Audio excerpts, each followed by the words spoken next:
Nigeria's moral failure, negotiating with Boko Haram and electing a terrorist sympathizer. Former President Goodluck Jonathan's recent revelation that Boko Haram insurgents nominated Muhammadu Buhari as their preferred negotiator during peace talks under his administration exposes a deeply troubling chapter in Nigeria's fight against one of the world's deadliest terrorist groups. This disclosure, made on October 3, 2025, during the launch of General Lucky Irabor's book, Scars, Nigeria's Journey and the Boko Haram Conundrum in Abuja, lays bare a pattern of desperation, ethical compromise, and moral bankruptcy in Nigerian governance. This article by Family Writers Press International stated two grievous missteps: Nigeria's shameful practice of negotiating with terrorists who have slaughtered innocent civilians, soldiers, and police, and the electorate's reckless decision to elevate Buhari to the presidency despite clear warning signs of his troubling ties to Boko Haram's agenda.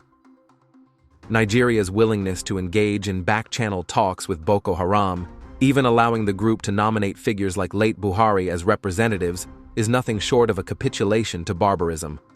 Since 2009, Boko Haram has been responsible for over 35,000 deaths, including the infamous 2014 Chibok schoolgirls abduction, an event Jonathan himself described as a scar that will die with me. The group's atrocities razed villages, bombed markets, and shattered families are not mere statistics, but a relentless assault on Nigeria's soul. Yet under Jonathan's leadership, the government formed committees for dialogue, granting legitimacy to a group that murdered thousands of innocent people. This approach is not pragmatism, it is moral cowardice. By entertaining negotiations, Nigeria's leaders have implicitly harbored these killers, offering them a platform while the blood of their victims stains the earth. Soldiers and police, who sacrificed their lives in ambushes and raids, deserve justice, not the indignity of their commanders bartering with butchers.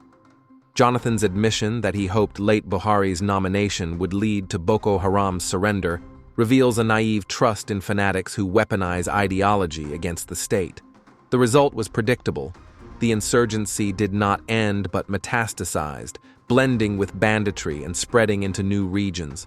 Such concessions only emboldened the terrorists, proving that Nigeria's leaders prioritized political expediency over their sacred duty to eradicate evil.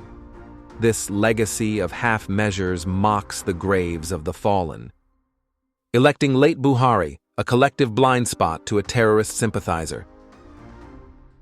If negotiating with Boko Haram was a failure of leadership, the Nigerian electorate's decision to elect Buhari as president in 2015, despite his nomination by Boko Haram in 2012, borders on national self-sabotage. Fueled by anti-Jonathan sentiment and promises of security, voters overlooked a man hand-picked by Boko Haram's spokesman to represent them in talks. Though Buhari publicly rejected the role the next day, the endorsement alone should have sounded alarms. This was not ignorance, but willful amnesia. Buhari's northern roots and military background were marketed as strengths against the insurgency, yet his selection by terrorists suggested at best a perceived affinity and, at worst, unspoken sympathies that eroded public trust. Under Buhari's presidency, Boko Haram did not weaken, it evolved. Attacks peaked in 2015, and splinter groups like ISWAP gained ground, exposing the hollowness of Buhari's technical defeat rhetoric. Jonathan's pointed remark that he expected Buhari to wipe them out given his nomination underscores the irony. Nigerians elected a supposed insider, only to endure 8 years of stalled progress and ongoing carnage.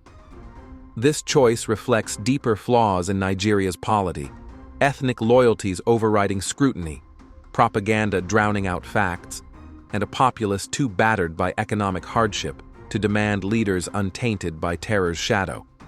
By electing Buhari, millions did not merely err. They endorsed a gamble that prolonged suffering, turning hope into despair amid the ruins. Jonathan's revelation is not just hindsight.